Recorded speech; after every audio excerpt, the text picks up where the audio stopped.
તો સૌપ્રથમ તો પ્રજાપિતા બ્રહ્માકુમારી ઈશ્વરીય વિશ્વવિદ્યાલયના બાગવાન એવા પરમપિતા શિવ પરમાત્મા બગીચાની ભૂમિને ફળદ્રુપ કરીને બ્રહ્માકુમારી બહેનો રૂપે પુષ્પોનું પ્લાન્ટેશન કરનાર રાજયોગીની બ્રહ્માકુમારી તરુબેન, ભ્રમરની જેમ પુષ્પોની આસપાસ જે રીતે ભ્રમર રહે તેવી રીતે જે બ્રહ્માવત્સો આજુબાજુ રહીને અથક સેવા કરનારા, એમનું જ્ઞાન અને ગુણોથી સિંચન કરનાર બ્રહ્માકુમારી તેજલબેન અને બ્રહ્માકુમારી નૈનાબેન, સાથે સાથે આ પ્રોગ્રામની અંદર પધારેલા કે જેના અલગ અલગ સ્વભાવ, અલગ અલગ ગુણો અને અલગ અલગ ખુશ્બુ ધરાવનારા નાના રંગબેરંગી ફૂલડાઓ અને મારી આદરણીય માતાઓ અને ભાઈઓ, આપ સૌનું આ પ્રોગ્રામમાં હું જેવો જઈશ એવો મને ભાષા નથી આવડતી માણસોની, તો એ દેવદૂત સાથે હું કોમ્યુનિકેશન વાત કેવી રીતે કરીશ? મારે કંઈ કહેવું હશે, મારે કંઈ જરૂર હશે, મને કંઈ પ્રોબ્લેમ હશે કે મને કંઈ દુઃખ થશે તો બોલતા તો મને આવડતું નથી, હું કેવી રીતે કહી શકીશ? તો ભગવાને ફરી કહ્યું કે એ જે દેવદૂતનું મેં સર્જન કર્યું છે તારા માટે, એને તારે કશું કહેવું નહીં પડે. એ વગર કંઈ સમજી શકશે, સમજી જશે કે તારે શું જોઈએ છે, તારે ખાવું છે, પીવું છે, ઊંઘવું છે, તને પેટમાં દુખે છે, શું થાય છે, એટલે તું સહેજ પણ ચિંતા ના કરીશ, એને બધી ખબર પડી જશે ને એ તને કેર કરશે. ત્રીજો સવાલ પૂછ્યો બાળકે કે આ બધું તો બરાબર છે, પણ મને જ્યારે તમારી સાથે વાતચીત કરવાનું મન થશે, મારે તમને કોઈ સંદેશો પહોંચાડવો હશે તો હું શું કરીશ? ત્યારે ભગવાને જવાબ આપે, જુઓ માતાઓ, આમાં તમારી મહિમા છે કે તમારું સ્થાન કેટલું ઊંચું છે. ભગવાને જવાબ આપે કે જ્યારે તને મારી સાથે વાત કરવાની ઈચ્છા થાય ને ત્યારે તું હાથ જોડી અને તારી માના ચરણોમાં, તારી માના ખોળામાં માથું મૂકી દેજે અને તારે જે કહેવું એ કહી દેજે, તારા એ સમાચાર મારા સુધી પહોંચી જશે. કેટલી મોટી વાત! તમારું સ્વરૂપ એક ઈશ્વર તુલ્ય છે. ભગવાને તમને એવું સ્થાન આપ્યું છે કે તમારી જે ઓળખ છે, તમારો જે પરિચય છે એ ઈશ્વર સમાન છે. અને આજે તમને બધાને મારી સામે બેઠેલા જોઈને મને ઈશ્વરના દર્શન થાય છે, કારણ કે સ્વયં ભગવાને જ્યારે એવું કહ્યું હોય કે તું મને જ્યારે હું તને યાદ આવું ત્યારે તું તારી માના ખોળામાં સૂઈ જજે, મને યાદ કરજે, તો તને ઈશ્વરની અનુભૂતિ થશે. તો આજે તમને બધાને જોઈને મને ઈશ્વરના દર્શન થાય છે. પછી ભાઈઓને એવું ના થાય કે અમારા માટે કશું નહીં, પણ બેન હવે જ્યારે ફાધર્સ ડે આવે ત્યારે તમે એવું સરસ રાખજો કે તે વખતે સ્પેશિયલ ભાઈઓ માટે હશે, બરાબર? એટલે માતા, એકચ્યુઅલી મને તો આજે એવું હતું, ઘણી બધી માતાઓ આપણી સામે બેઠી છે, પણ જે યંગ એજની મધર્સ છે બધી, ખરેખર એમને અત્યારે જરૂર છે સાંભળવાની કે શીખવાની કે આજે આખું બાળકનું જે ફ્યુચર છે, બાળકનું જે અત્યારનો વર્તમાનનો સમય છે એ બધું એક માતા ઉપર ડિપેન્ડ કરે છે કે માતા કઈ રીતે બોલે છે, કઈ રીતે ખાય છે, કઈ રીતે ચાલે છે, કઈ રીતે એનો બીજા સાથેનો વ્યવહાર છે. કારણ કે બાળક હંમેશા શું કરે, નાનું બાળક છે, આજે તમે ઊભા પગથી ખાવ છો તો બાળક પણ એવું બેસે કે મારી મમ્મી તો આવી રીતે બેસે છે. તમે ઘરમાં બૂમો પાડી પાડીને બોલશો તો બાળક શું શીખશે? મમ્મી પાસેથી શીખે ને કે ભાઈ મમ્મી આવું બોલે છે, ધેટ મીન્સ કે આ વર્તન યોગ્ય છે, એટલે બાળક પણ એ રીતે બોલશે. એટલે ખરેખર માતાનું એક એક વર્તન, એની એક એક બોલ, એમાં એટલું બધું મર્યાદા હોવી જોઈએ, એટલું બધું ધ્યાન હોવું જોઈએ કે આપણું બાળક એને ફોલો કરે ત્યારે કોઈ દિવસ એ ખરાબ માર્ગે ના જાય, એનો સ્વભાવ ક્યારેય ડાયવર્ટ ના થાય, એનો સંગ ક્યારેય એવો ના બને કે જેના કારણે ભવિષ્યમાં બાળકને પણ પસ્તાવવું પડે અને માતાને પણ પસ્તાવવું પડે. એટલે માતા એ તો સંસારની ધરી છે કહેવાય છે ને. કારણ કે તમને કદાચ ખબર નહીં હોય, થોમસ આલ્વા એડિશન નામ સાંભળ્યું છે? આપણે નાના નાના છોકરાઓએ સાંભળ્યું સુધી સાંભળ્યું છે Shreya? Thomas Alva Edison, scientist, right? જેણે આ બલ્બની શોધ કરી, આપણે જે લાઈટમાં બેઠા છે ને એ બલ્બની શોધ કરી થોમસ આલ્વા એડિશન. એ જે માતાની કેટલી શક્તિ છે એ બતાવું છું તમને કે આજે તમે ભલે આવ્યા ઘરે, તમારી બહુ હોય કે તમારી દીકરી હોય, એમને સમજાવજો કે એક માની અંદર કેટલી તાકાત છે. થોમસ આલ્વા એડિશન જ્યારે સ્કૂલમાં ભણવા ગયા ને ત્યારે એકદમ ઠોઠ પીસાડ્યું.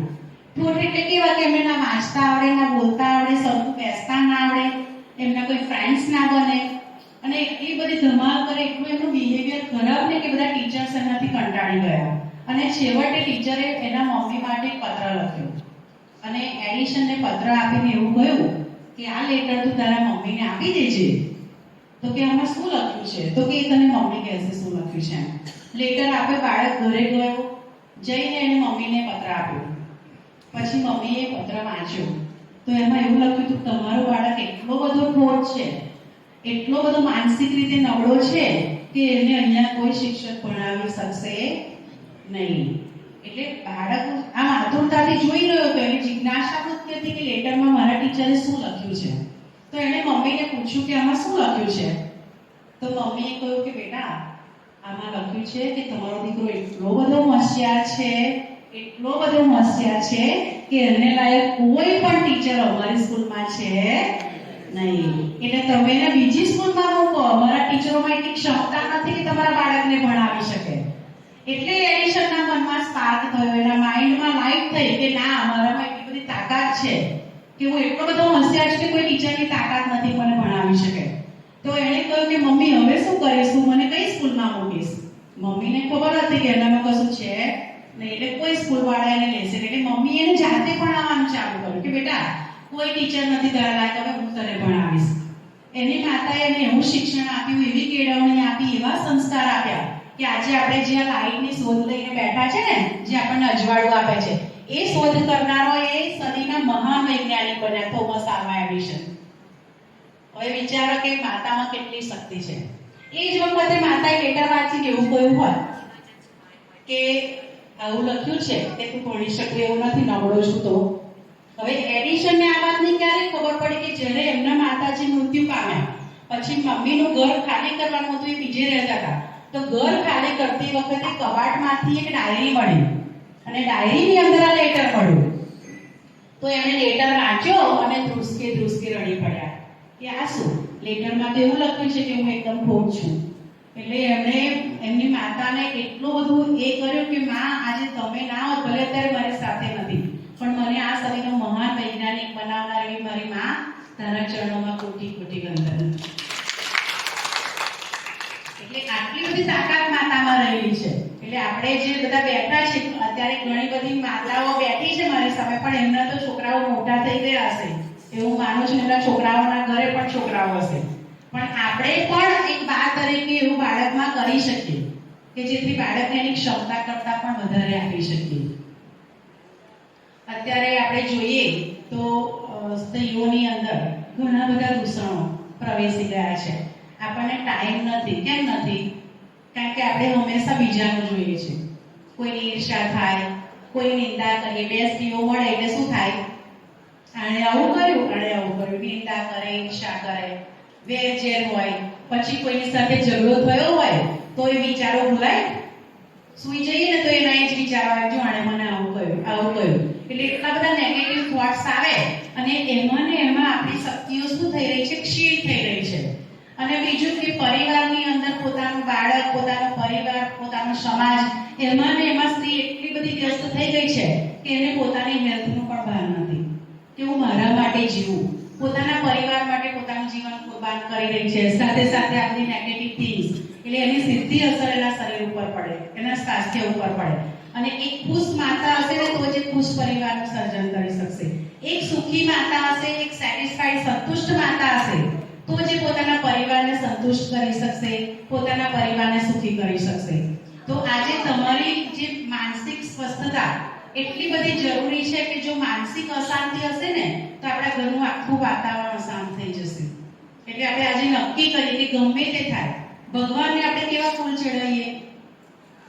ખીલેલા કે મુરઝાયેલા? ખીલેલા.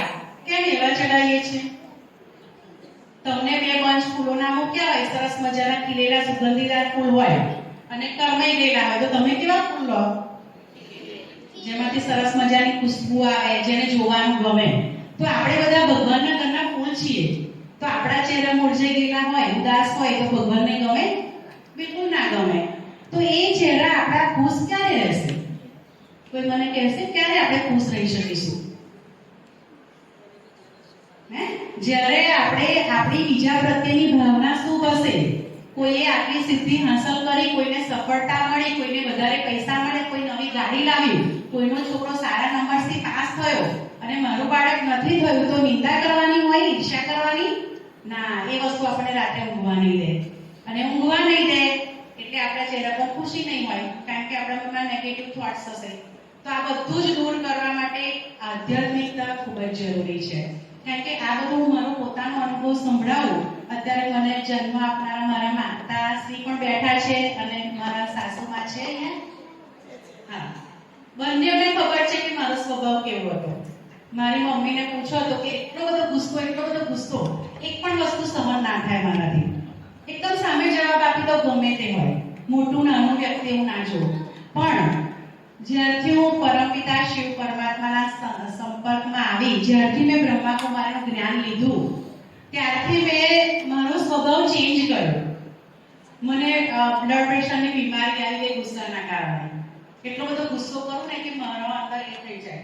તો મને પછી આ જ્ઞાન મળ્યું, કારણ કે મારા સાસુ બહુ વર્ષોથી જ્ઞાનમાં હતા, એટલે પરિવાર જ્ઞાની હતો, એટલે મને ત્યાં ગયા પછી જ્ઞાન મળ્યું. અને અત્યારે મેં મારો સ્વભાવ ચેન્જ કર્યો, તો હવે હું ફીલ કરું છું કે હું મારા માટે જીવું છું. કારણ કે હવે મને ખબર છે કે મારા શરીર માટે સારું શું. હા, આપણે પરિવારની જવાબદારી બધાએ નિભાવવાની, કારણ કે આપણે ફેમિલીમાં રહીએ છીએ. આપણા હસબન્ડની હોય, બાળક ભણતું હોય એની જવાબદારી હોય, આપણા સાસુ સસરા પ્રત્યેની જવાબદારી, સમાજની. પણ સાથે સાથે આપણી શારીરિક અને માનસિક અને આધ્યાત્મિક ઉન્નતિ કરવી ખૂબ જ જરૂરી છે. કારણ કે આપણે 24 કલાકમાંથી 1 કલાક જો આપણી આધ્યાત્મિકતા માટે, આપણી આત્માની ઉન્નતિ માટે નહીં કાઢીએ, તો આપણું જીવન તો બધા આવે છે, જન્મે છે, મરે છે એવું થઈ જશે. કારણ કે આજે એક માજી હતા, તમને એક પ્રસંગ સંભળાવું.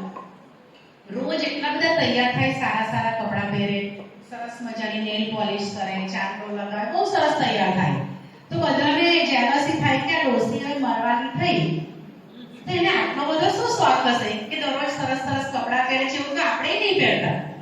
તો એક દિવસ એક જણે માજીને પૂછ્યું કે રોજ દિવસ ઉગે અને તમે આટલા સરસ તૈયાર થાવ છો કે છે, તો તમે કેમ તૈયાર થાવ છો? તમે ક્યાં જવાનું? પગ તો તમારા ચાલતા નથી, કોઈ તમને મળવા આવતું નથી, કોઈ તમને જોવાનું નથી, તો ઘરમાં આટલું બધું તૈયાર થવાનું કારણ શું? જવાબ આપ્યો હશે કોઈ મને કહેશે? માજી બહુ સરસ જવાબ આપ્યો કે જ્યારે હું જુવાન હતી ને, ત્યારે દરરોજ સારા કપડાં પહેરું, ઘરેણાં પહેરું, તૈયાર થઈને બહાર નીકળું. કેમ કે તે વખતે મારા મનમાં એક જ વિચાર હતો કે દુનિયાવાળા મને જુએ છે એટલે હું સરસ દેખાવી જોઈએ. તો હવે જ્યારે મારો અંત સમય નજીક છે, ભગવાન મને લેવા આવવાના છે, તો હું ભગવાન માટે તૈયાર ના થઉં? અચાનક ભગવાન આવી જાય ને મેં સારા કપડાં ના પહેર્યા હોય, તો મારો ભગવાન જ્યારે મને જુએ તો હું સારી ના દેખું. તો આખી દુનિયા માટે જો મેં આટલું બધું કર્યું મારું આખું જિંદગી, તો હું આજે જ્યારે ભગવાનના ઘરે મારે અચાનક જવાનું થાય, તો મારે વેલ પ્રિપેર રહેવું પડે ને, એમાં રેડી રહેવું પડે કે એની ટાઈમ ભગવાન મને લેવા આવે. તો જુઓ એનો વિશ્વાસ જુઓ. એક તો પહેલામાં પેલો વિશ્વાસ કે મને ભગવાન લેવા આવવાના છે, કારણ કે બધા કહે છે યમરાજ લેવા આવે ને જેના સારા કર્મ હોય એટલે ભગવાન લેવા આવે. તો એ માજીને વિશ્વાસ હતો કે મને ભગવાન લેવા આવવાના છે. અને બીજું કે દુનિયા માટે જીવ્યા, હવે હું મારા આત્માના કલ્યાણ માટે હું એવા રેડી રહું. તો આપણે પણ એવા રેડી રહેવાનું છે. કેવી રીતે? શું કરીશું? રોજ તૈયાર થઈશું તો શું કરીશું? પ્રજાપિતા બ્રહ્માકુમારી ઈશ્વરીય વિશ્વવિદ્યાલય દ્વારા મેં જે જ્ઞાન લીધું છે, તરુબેને મને જે જ્ઞાન અને સંસ્કાર આપ્યા છે, એ સંસ્કાર આપણે પણ લઈએ અને એવા રેડી રહીએ કે આપણી આત્માનું એટલું બધું કલ્યાણ કર્યું હોય કે ભગવાન ગમે ત્યારે લેવા આવે આપણને, તો આપણે તૈયાર થઈએ કે ચલો ભગવાન મારા બિસ્તરા પોટલા તૈયાર છે. કારણ કે બિસ્તરા પોટલામાં શું બાંધશું? ઘરેણાં, પૈસા. શું બાંધીશું? સારા કર્મો બાંધવાના, એકબીજા પ્રત્યેની શુભ ભાવના, હે ને? મેડિટેશન કરવાનું, રાજયોગ, કે જેનાથી આપણા વિકર્મો વિનાશ થાય, તો હોસ્પિટલમાં ના જવું પડે. એટલે આ બધું કરીને આપણે એકદમ સરસ તૈયાર રહેવાનું છે. ખાલી શારીરિક સ્વસ્થતા નહીં, પણ માનસિક સ્વસ્થતા માટે પણ રાજયોગ જરૂરી છે. અને જેને પણ કોર્સ નથી કર્યો, સાપ્તાહિક કોર્સ, એ અહીંયા ચાલે છે બેન સાંજે. કયો ટાઈમ? સાંજે 6 વાગે. એકવાર તમે સાપ્તાહિક 7 દિવસનો કોર્સ કરો, બધા ચિત્રોને સરસ પ્રદર્શનીથી સમજો અને એના પછી તમે જ્ઞાન લેજો, તો તમારા જીવનમાં એટલું બધું પરિવર્તન આવશે. બીજું તો કંઈ નહીં, પણ મેં એટલું જોયું છે કે હું ખુશ રહેતા શીખી છું. બસ, ધેટ્સ ઇટ. બીતે વીતેલી વાતો ઉપર બિંદુ લગાવવાનું, ફૂલ સ્ટોપ કરવાનું એ હું આમાંથી શીખી છું. કારણ કે મને એવું હતું કે કંઈક બન્યું હોય ને તો વિચાર કરું, ભૂલી ના શકાય. રાતે ને રાતો જાગું, ઊંઘ ના આવે મને કોઈની સાથે કંઈ થયું હોય તો. પણ બાબાએ કહ્યું કે પરમાત્મા એક બિંદી છે, આત્મા એક બિંદી છે અને બીતી વાતો પર પણ બિંદી લગાવો. 3 બિંદુને યાદ રાખો: આત્મા, પરમાત્મા અને બીતેલી વાતો પર બિંદી ધરો. આ 3 વસ્તુએ મને જીવનમાં એટલી બધી સુખી કરી છે કે અત્યારે એક દિવસ હું એક ક્લાસ કરતી હતી. આપણે બ્રહ્માકુમારી બેનના જ કોઈના ક્લાસ હતા. તો એમાં એમણે એવું કહ્યું કે ચલો બધા લિસ્ટ બનાવો કે કોને શું દુઃખ છે. તમારું જે દુઃખ હોય ને એ લિસ્ટમાં લખો. તો હું તો વિચાર કરું કે મારે શું દુઃખ છે. મને તો મારું એક પણ દુઃખ જ યાદ ના આવે કે હું એમાં શું લખું. બેને એવું કહ્યું કે તમને પૈસાનો પ્રોબ્લેમ હોય તો લખો, તમારે સંબંધોનો પ્રોબ્લેમ હોય તો લખો, શારીરિક તકલીફ હોય તો લખો. શું પ્રોબ્લેમ છે? તો મેં તો એમને 5 મિનિટ આપી પણ મેં તો કશું લખ્યું જ નહીં. પછી મને કે હિનાબેન બોલો તમારે શું દુઃખ છે? મેં મારે તો કશું દુઃખ જ નથી. તો કે ખરેખર એવું તો કોઈ ના હોય જેને દુઃખ ના આવે. હા, નાના મોટા દુઃખ, ધેટ મીન્સ કોઈ દિવસ શારીરિક તકલીફ આવે, પગ દુખે, માથું દુખે, ઇટ્સ નોટ પ્રોબ્લેમ. કારણ કે એ તો શરીર છે તો પ્રોબ્લેમ નાના આવે. પણ જેને મેજર પ્રોબ્લેમ કહીએ એવો કોઈ પ્રોબ્લેમ મારા જીવનમાં નથી. કારણ કે આ જ્ઞાન હું એને 100% ક્રેડિટ બ્રહ્માકુમારીનું જે જ્ઞાન છે, બાબાનું જે ભગવદ્ ગીતાનું જે જ્ઞાન આપણને સંભળાવે છે એને આપું છું. અને મારી બધાને રિક્વેસ્ટ છે કે આજે મધર્સ ડે ઉપર આપણે આપણા માટે જીવવાનો સંકલ્પ કરીએ. આપણા પરિવાર, આપણા છોકરાઓની ચિંતા કરવા માટે એમની માતાઓ છે. હવે તમારે બહુ કર્યું ને આપણા છોકરાઓને મોટા કરે. હવે આપણે આધ્યાત્મિક ઉન્નતિ કરવાની છે, આત્મિક ઉન્નતિ કરવાની છે. બધા સંકલ્પ કરીએ કે અમે ચોક્કસ જ્ઞાન લઈશું, મેડિટેશન કરીશું. બધા પ્રોમિસ કરો છો મધર્સ ડે માં? કરો છો કે નહીં? કેટલા જણ કરે છે? નહીં કરો? આત્માનું કલ્યાણ નથી કરવું કોઈને? 2 હાથ ધીમે ધીમે ઊંચા થાય છે. 3, 4. હે? તે ખોટું છે? હા, આ બધાના સરસ થાય. બધા તાળી પાડો પોતપોતાના માટે. આજે તમે તમારા માટે જીવવાનું શીખવાના છો. પરિવાર માટે બહુ જીવ્યા, પરિવાર જરૂરી છે. પણ આપણે આપણી ઉન્નતિ માટે પણ 1 કલાક કાઢવો જોઈએ, જેમાં આપણે સારું જ્ઞાન લેવાનું, ભગવાનને યાદ કરવાનું. એટલે એક પ્રસંગ આપણું માતૃવંદના, જેમાં તમે સંકલ્પ કર્યો છે કે તમે તમારા માટે જીવશો. બીજો પ્રોગ્રામ આપણા રાજયોગીની બ્રહ્માકુમારી તરુબેનની બર્થડે. બેન તો એટલા બધા એમનો સ્વભાવ, જ્યારથી અમને મળી છું ને, એક માતાની જે મમતા હોય ને, એમનો ચહેરો એટલો સરસ હસતો હોય. જ્યારે પણ મળીએ ત્યારે બે નામ આપણને બાદ મળીને એટલો પ્યાર આપે કે ખરેખર આપણને એક માતાની મમતા લાગે કે ખરેખર આપણે આપણી માતા છે. એનાથી આજુબાજુના દરેક વિસ્તારની અંદર ખૂબ સેવાઓ કરી છે. અને સેવાનો એક અથાગ સેવાદારી જેને કહેવાય, એનો એક મારો પ્રત્યક્ષ અનુભવ તમને સંભળાવું કે એકવાર બેન સાથે અમે આબુ ગયા હતા. બેનને અમે આબુ ઉતાર્યા, અમે અંબાજી ગયા. આવતી વખતે બેનને આબુથી લીધા. લગભગ 4 દિવસનો પ્રોગ્રામ હતો. જ્યારે તે વખતે ગણેશોત્સવ ચાલતો હતો. ગણપતિની 10 દિવસની સ્થાપના હોય તો બેન શું કરે કે દરેક જગ્યાએ જ્યાં બધી પબ્લિક ભેગી થાય ને ત્યાં જઈને પરમાત્માનો પરિચય આપે. તો એ દિવસ 4 દિવસે અમે ત્યાંથી આવતા હતા આબુથી, અને તેજલબેનનો ફોન આવ્યો. તો બેને પહેલો સવાલ એ પૂછ્યો કે આજે કઈ જગ્યાએ સેવા છે? તો તેજલબેને કહ્યું કે આજે નથી ગોઠવી. તો કે કેમ? તો કે તમે આજે થાકેલા આવો તો એટલે આજે ચાલશે. આ મારો પોતાનો અનુભવ, બેન સાથે બેઠી હતી. તો બેને જવાબ આપ્યો કે થાક બાદ કશું ના હોય તો આજે ગોઠવી જ દે. હું 5 વાગે પહોંચી જઈશ, 7 વાગે હું પ્રવચન કરવા જઈશ. કે આ તરુબેનની સેવા છે. કારણ કે આપણે કંઈક જઈ ખાઈએ તો શું થાય? એટલા બધા થાકી જઈએ ને કે આપણે ઘરનું આપણને કામ કરવાનું ના ગમે. એમ થાય કે ચલો કશું નથી કરવું, આજે આરામ કરી લઈએ. કારણ કે આબુનું ટ્રાવેલિંગ એટલે 4-5 કલાક ગાડીમાં થાય. અને એમાં આવો તાપ હોય તો માણસ એટલો કંટાળી જાય. તો બેને એવું કહ્યું ના, હું આજે પ્રવચન કરવા જઈશ, મારું ગોઠવી દો. એટલે એટલી બધી સેવાઓ બેનને હંમેશા એવી ભાવના રહી છે કે વધારેમાં વધારે માણસોને બાબાનો પરિચય મળે, વધારેમાં વધારે આત્માઓનું કલ્યાણ થાય, અને વધારે ને વધારે બધા સ્વર્ગના અધિકારી બને. એના માટે બેન સતત પ્રયત્નશીલ છે. તો આપણે શિવ બાબાના ચરણોમાં આજે એમના બર્થડે નિમિત્તે એવી પ્રાર્થના કરીએ કે બેન પોતે સંતુષ્ટમણી બની અને આજુબાજુના બધા જ બ્રહ્માવર્તોને સંતુષ્ટમણી બનાવે. ભગવાન એમનું આરોગ્ય સારું રાખે, તંદુરસ્ત જીવન આપે, કારણ કે બધાને ખબર છે કે બહેનની હેલ્થ એક વખત એટલી બધી બગડી ગઈ હતી કે એક પ્રશ્નાર્થ હતો કે ફરી ઊભા થઈને સેવા કરશે કે નહીં કરે, પણ આજે આપણી સામે બેઠા છે ને આપણી સેવાઓ કરે છે. એ ફક્ત ને ફક્ત એમની જે દ્રઢતા હતી ને સેવા કરવાની, એના લીધે ભગવાને ઊભા કર્યા છે. તો હંમેશા બેન આવા ને આવા હસતા રહે, બધાની પાલના કરતા રહે અને ખૂબ ખૂબ તંદુરસ્ત, સ્વસ્થ, સુખી જીવન જીવે એવી ભગવાનના ચરણોમાં પ્રાર્થના. આપણે બધા એમને બ્લેસિંગ્સ આપીશું કે બેન ખૂબ ખૂબ સરસ રીતે આટલું જીવન જીવ્યા છે અને હવે આગળ પણ જેટલું જીવે એમાં બહુ બધી સેવાઓ કરે અને બધાને સ્વર્ગના અધિકારી બનવાનો રસ્તો બતાવે. એટલે હેપી બર્થડે બેન અમારા બધા તરફથી. અને ત્રીજો પ્રોગ્રામ આપણા નાનકડા બાળકો કે જે બિચારાને કંટ્રોલમાં બેસવાનું સહેજ પણ ના ગમે, પણ આજે ભરણ બેસાડી રાખ્યા છે, અવાજ નહીં કરી, એવા દરેક બાળકોને જે પણ ઇનામ માટે આવ્યા છે તેમણે ખૂબ મહેનત કરી છે, ખૂબ ઉમંગ ઉત્સાહ હતો, થોડા નટખટ પણ હતા, થોડા કંટ્રોલ કરવાના મુશ્કેલ પણ હતા, પણ સાથે સાથે એટલા બધા ખુશ હતા કે એમણે અમને ખુશ કરી દીધા. એટલે આવા બધા જ બાળકોનો પ્રોગ્રામ પણ આપણે સરસ રીતે કરવાનો છે, ઇનામ આપવાના છે. તો આ બધા જ બાળકોને ખૂબ ખૂબ હાર્દિક અભિનંદન. બધી જ માતાઓને ફરીથી હેપી મધર્સ ડે. બધા પોતાના માટે 1 કલાક કાઢજો, આધ્યાત્મિક જ્ઞાન લેજો, શારીરિક અને માનસિક ઉન્નતિ કરજો. બધા ભાઈઓને પણ ખૂબ ખૂબ અભિનંદન કે આજે બહેનોના સત્કાર કાર્યક્રમમાં સહભાગી બન્યા છો. તો આપ સૌને પણ ખૂબ ખૂબ અભિનંદન.